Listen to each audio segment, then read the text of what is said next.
ठिकाणी फक्त 3 वर्षामध्ये या रँक पर्यंत पोहोचलो। आता दुसरे त्यानंतर आमचे यंगेस्ट डब्ल्यूटीसी लीडर तेजस्वी आयरे सर यांना मानाचा मुद्रा करतो। एज्युकेशनल गुरु आमचे Deepak Mahajan sir artist leader यांना पण मानाचा मुद्रा करतो। या बिझनेस मधून या ठिकाणी जे आलेल्या व्यक्तींना मी फक्त एवढं सांगू शकतो का जे तुम्ही स्वप्न पाहिले ते फक्त या बिझनेस मधून पूर्ण होऊ शकतात, इतर कुठेही पूर्ण होऊ शकत नाही। बरोबर बरोबर। या ठिकाणी फक्त एकच आहे, कडी मेहनत, सातत्य, अप डाऊन हे होत राहणार आहे।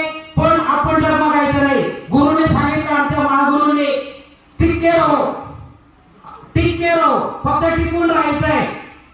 हे गोष्टी होत राहणार आहेत आणि त्याच पद्धतीने टिकून राहिलो आणि या यशस्वी शिखरापर्यंत पोहोचलो। या यशस्वी शिखरापर्यंत पोहोचण्यासाठी आमचे जे सर्व अपलाइन आहेत महागुरु किशोर आयरे सर, आमचे WTC youngest leader Tejas sir, Deepak Mahajan sir, या सगळ्यांचं मनापासून आभार मानतो। इथे सांगतो धन्यवाद। जय महाराष्ट्र, फक्त महाराष्ट्र।